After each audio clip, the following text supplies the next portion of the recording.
대강절 첫 번째 주일 성도의 소망이라는 제목 가지고 여러분하고 말씀 나누기를 원합니다.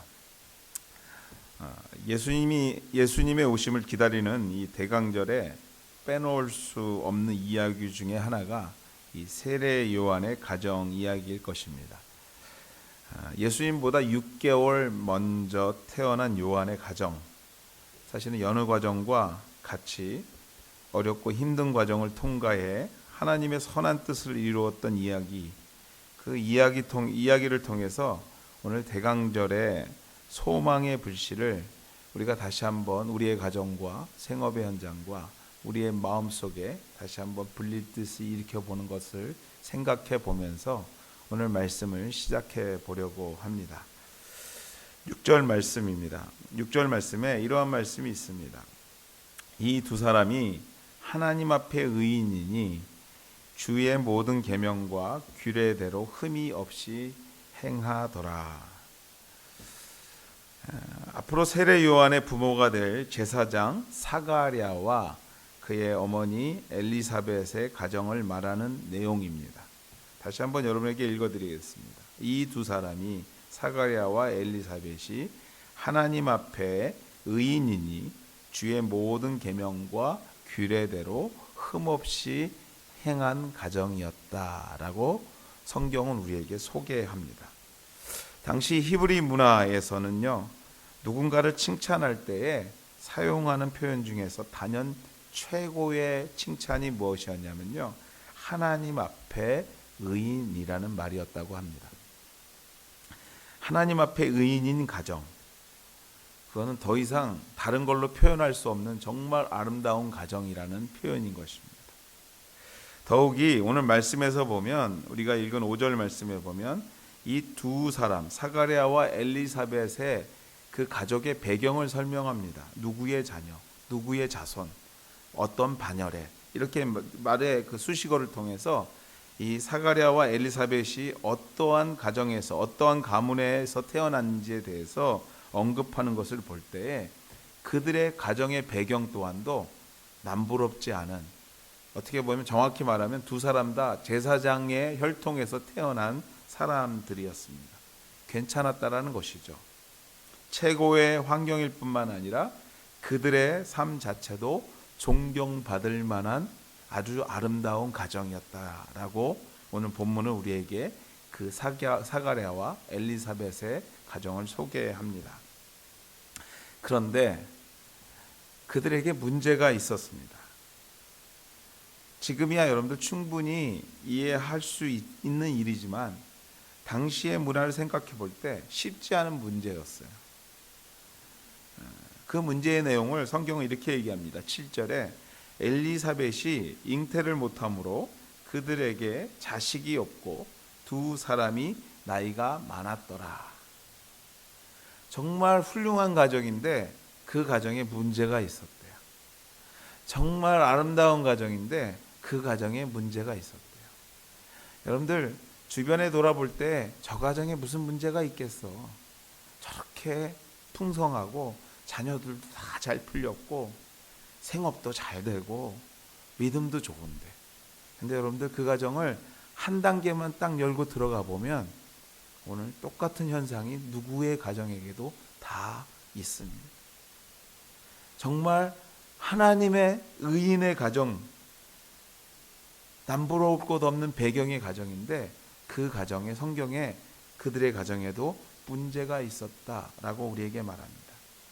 7절 말씀을 통해서 우리가 알 수 있는 사실 두 가지가 있는데요. 첫 번째는 그 문제의 원인입니다. 뭐가 문제였냐? 자녀가 없는 것이었습니다. 또 한 가지의 더 큰 문제는 뭐냐면 자녀가 없을 뿐만 아니라 두 사람의 능력으로는 앞으로 더 이상 자녀를 가질 수 없다라고 성경은 말하고 있습니다. 좀 더 구체적으로 말하자면요, 왜 자녀가 없는 것이 문제인가? 구약성경 시편 127편 3절 말씀에 보면 이런 말씀이 있습니다. 보라, 자식들은 여호와의 기업이요 태의 열매는 그의 상급이다. 당시 히브리인들은요, 자녀를 하나님의 축복과 기업으로 생각했습니다. 이 말은 역으로 얘기하면 뭐냐면요, 자녀가 없다라는 것은 하나님의 축복과 기업이 없는 거예요. 그러니 얼마나 주변에서 보기에 큰 문제였겠습니까? 하나님의 축복과 기업을 받지 못한 가정, 그 가정으로 생각할 때 정말 큰 문제였다라는 것이에요. 그것도 제사장의 가정이 그렇습니다. 당시에 자녀를 갖지 못한다는 것은요, 여자의 수치로 생각했을 뿐만 아니라 심지어 하나님의 축복을 받지 못한 죄인으로까지 취급을 해가지고요, 율법으로 정당하게 이혼할 수 있는 사유가 됐어요. 이 당시에는요, 이혼해도 된다라고 써있던 때입니다. 정말 한 가정에 있어서는 이보다 큰 문제가 없었던 것이죠. 그러나 여러분들 7절 말씀에서 앞서 두 가지를 찾아봤다면 한 가지를 더 찾아볼 수 있는 내용이 있습니다. 그 내용이 뭐냐면요, 두 사람이 나이가 많았더라라는 또 다른 의미예요. 그 의미가 무엇이냐면요, 사가랴와 엘리사벳은요, 정말 주변의 사람들이 볼 때 하나님의 축복과 기업이 없다고 생각하는 그런 가정이었음에도 불구하고, 이혼해도 별 문제가 되지 않는 가정임에도 불구하고 그들이 나이가 많이 들도록 계속해서 행복하게 잘 살고 있었다라는 사실입니다. 주어진 직분을 지키면서, 제사장의 직분을 지키면서, 오늘 말씀에서 보면 차례에 따라서 그 제사를 지내고 있는 모습을 볼 때 자신의 직분을 잘 감당하면서 잘 살고 있었다라는 사실입니다. 제사장이기에 더 많은 부담과 어려움을 경험했을 것인데, 그럼에도 그들은요, 두 사람이 나이가 들도록 두 사람이 너무나 아끼고 사랑하면서 그 가정을 지키고 있었다라는 것입니다. 우리네처럼 여러 문제가 있지만 오랜 세월 맡겨주신 생업을 잘 감당하면서 잘 지키면서 이 시간까지 지켜온 우리들처럼 말입니다. 저는 이 한 가정의 이야기 속에서 다른 무엇이 아니라 이 어려움을 극복하면서 나이 들도록 그 가정을 지키는 모습 속에서 소망이라는 단어가 보이기 시작했습니다. 소망. 어떻게 요한의 가정이 하나님 앞에서 의인으로 주변의 모든 사람들이 어찌 보면은 정상적으로 바라볼 수 없는 형편 속에서도 하나님의 의인의 가정이라 하면서 행복한 가정을 지킬 수 있었을까? 누군가 물어본다면 그들은 이렇게 대답했을 거라는 것이에요. 소망 때문이에요 라고. 소망 때문에. 소망이 없는 중에도 소망을 잃지 않았기에 이렇게 나이 들어서까지 이 시간을, 이 가정을, 이 소망을 지킬 수 있었다라고 말할 것이라는 것입니다. 13절 말씀입니다. 우리 13절 말씀 한번 같이 읽을까요? 13절 말씀인데요, 한번 같이 읽도록 하겠습니다. 천사가 그에게 이르되 사가랴여 무서워하지 말라. 너의 간구함이 들린지라. 내 아내 엘리사벳이 내게 아들을 낳아 주리니 그 이름을 요한이라 하라.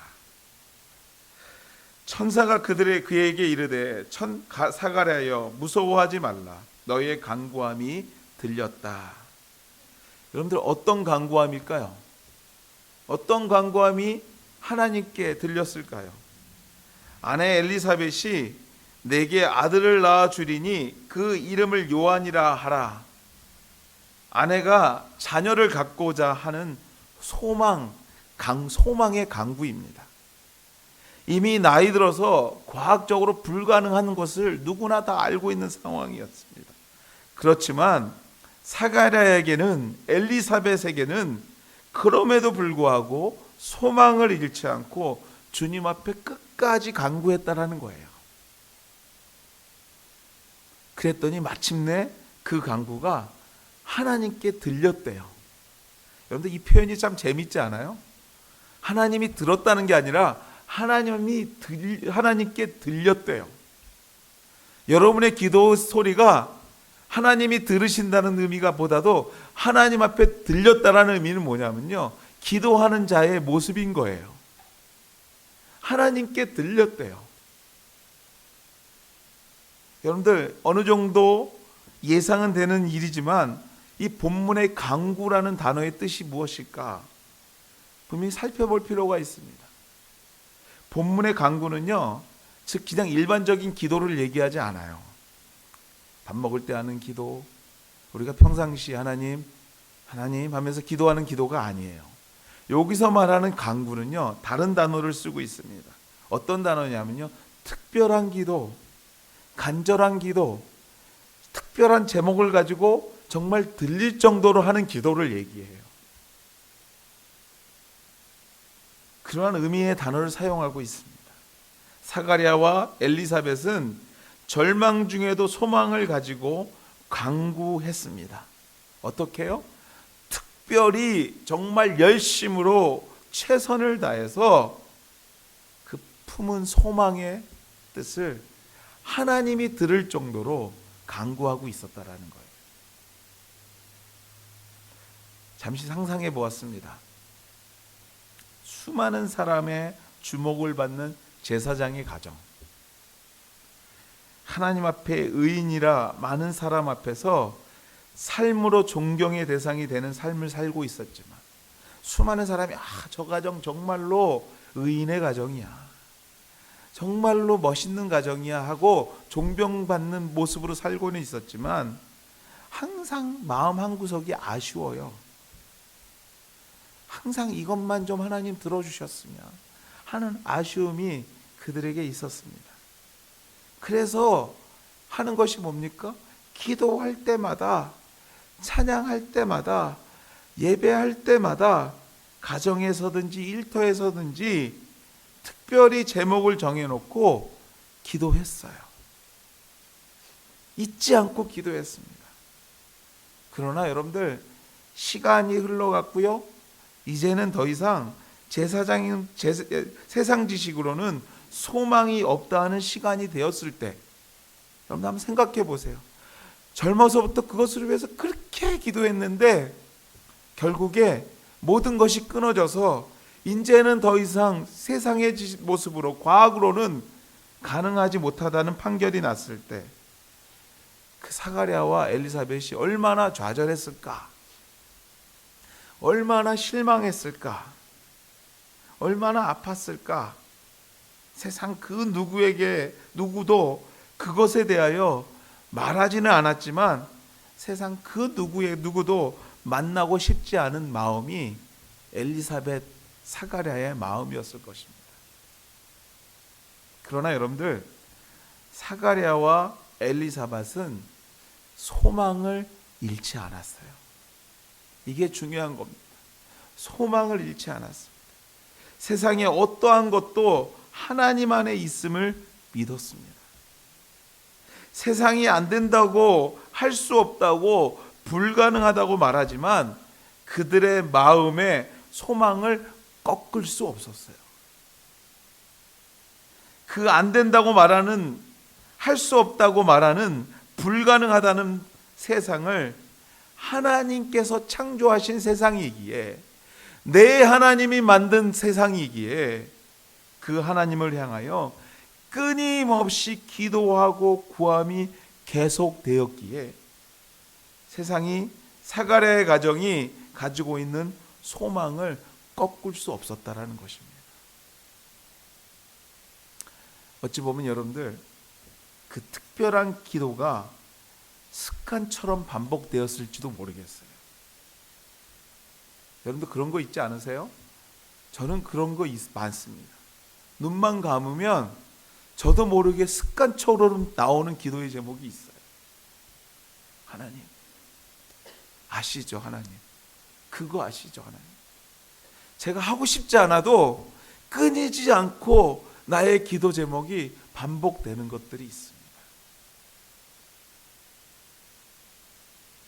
그러나 그 습관이 기도이기에, 간구이기에, 하나님은 모든 것을 할 수 있다는 고백이기에 포기하지 않고 소망의 기도를 끊임없이 드렸던 그 가정이 마침내 응답을 받게 된 것이에요. 받게 된 것입니다. 사랑하는 우리 한가족 여러분들, 사가랴와 엘리사벳도요 너무도 간절하게 기도했고요, 그 기도의 시간이 길어짐에 따라서 그 간절한 기도의 제목이 입버릇처럼 그들의 삶 가운데 자리 잡았을 것입니다. 그 기도가 바로 일상이 되었다라는 거예요. 그 일상이 되었을 것입니다. 밥을 먹을 때나 일을 할 때나 휴가를 갈 때나 때론 기쁠 때나 슬픈 순간에도 입버릇처럼 모든 기도 중에 함께 드려졌을 것입니다. 왜요? 우리의 삶에서, 그들의 삶에서 너무나 중요한 기도 제목이기 때문에 반복되는 거예요. 사랑하는 여러분들, 오늘 이 시간에도 원하고 바라고 간절한 소망들이 있으십니까? 세상의 모든 소망이 끊어지는 순간에도 입버릇처럼 기도해야 합니다. 여러분의 간절함이 기도와 함께 일상이 될 때에 절망 가운데 소망이, 하늘의 소망이 바로 여러분의 소망이 되는 줄 믿습니다. 성도의 능력은요 다른 데 있는 게 아니라 바로 여기에 있는 거예요. 우리가 하늘의 축복을 많이 받는 거 물론 중요하고, 어떠한 하나님 앞에 기도하는 것도 중요하지만, 우리가 끊임없이 기도할 수 있다라는 그 성도의 능력을 우리가 경험해야 됩니다. 하나님은 이런 간구에 응답하십니다. 포기하지 않는 소망의 기도에 응답하십니다. 너의 간구함이 들린지라. 여러분들 끊임없이 삶 속에서 기도의 제목이 일상화될 때 그 기도의 제목이 하나님 귀에 들리기 시작하는 거예요. 사랑하는 여러분들, 소망을 잃지 마시기를 주님의 이름으로 축원해 드립니다. 이 대강절 첫 번째 주간, 여러분들 그동안 혹시나 잊혀졌던 여러분의 소망들이 있다면, 기도의 제목들이 있다면 다시 한번 여러분의 일상으로 가져오시길 바랍니다. 그리고 끊임없이, 포기함 없이 하나님 앞에 대내어 기도하시게 되시기를 주의 이름으로 축원해 드립니다. 여러분의 간절한 기도의 제목이 여러분의 삶 가운데 뿌리 깊게 자리 잡아서 밤이나 낮이나 어제나 오늘이나 밥을 먹고 일상에 있을 때나 계속해서 드려지는 소망의 기도의 제목이 되시기를 주님의 이름으로 축원해 드립니다. 우리의 소망이 기도와 함께 일상이 될 때 하나님은 역사하십니다. 하나님은 역사하십니다. 하나님은 간절한 소망에 응답하셨습니다. 내 아내 엘리사벳이 내게 아들을 낳아 주리니 그의 이름을 요한이라고 하랍니다. 여러분들, 요한이라는 의미가 뭔지 아세요? 바로 하나님은 자비하시다라는 뜻을 갖고 있는 이름입니다. 그렇습니다. 여러분들, 자비하신 하나님은 사가랴의 간절함에 응답하시는 것으로 끝난 것이 아니라 그 간절함의 응답과 동시에 14절에 이러한 복도 주십니다. 너도 기쁘고 즐거워할 것이고 많은 사람도 그의 태어남을 기뻐하겠다. 그 응답을 통해서 너도 기쁘고 세상도 기쁠 것이라고 오늘 주님께서 더 큰 복을 허락하시는 것이에요. 여기서 우리는요, 성도의 간절한 소망이 결코 자신에게만 유익이 있는 것이 아니라는 것, 이웃과 이 사회에도 유익을 준다라는 사실을 깨달으셔야 돼요. 이게 무슨 말이냐면요, 이런 말입니다. 하나님은 성도인 우리의 소망을 들으시고 성취하심을 통해서 세상에 믿지 않는 사람들에게 당신을 드러내시는 거예요. 여러분들, 믿지 않는 사람은요, 하나님을 부정합니다. 하나님을 몰라요. 그 사람들에게 여러분들 하나님을 어떻게 설명하시겠어요? 존재 자체를 부정하는 사람들에게 설명할 길은 참 쉽지 않습니다. 그런데 여러분들, 정말 잘 설명할 수 있는 방법이 뭔지 아세요? 여러분의 삶을 통해서 역사하시는 하나님을 보여주는 거예요. 여러분의 삶을 통해서, 여러분의 가정을 통해서, 여러분의 생업의 현장을 통해서 역사하시는 그 하나님을 우리로 통해서 보여주는 것입니다. 우리가 절망 중에도 믿음을 지키며 소망을 잃지 않을 때 하나님은 응답하시고요, 우리를 통해 당신의 살아계심을 세상에 드러내시는 거예요. 믿습니까, 여러분들? 여러분의 그 소망을 이루게 하심을 통해서 우리도 기쁘지만 세상도 기쁘게 하시겠다라는 하나님의 계획인 것이에요. 너도 기쁘고 많은 사람도 기뻐하는 것, 그것이 바로 절망 중에 포기하지 않고 소망의 기도를 한 우리에게 주시는 또 다른 축복의 결과인 것입니다. 사랑하는 여러분들, 기도가 일상이 되셔야 됩니다. 여러분의 그 소망함이 일상 속에서 반복되셔야 돼요. 내일 아침 우리는 소망이라는 주제를 가지고 한 주를 시작하실 거예요. 여러분들, 그 소망이 구체적으로 하나님 앞에 드려지는 여러분의 삶 될 때에 여러분이 듣고 또 그것을 통해서 하나님께서 나도 기쁘지만 주변도 기쁘게 하시는 은혜를 나누어 주실 줄 믿습니다.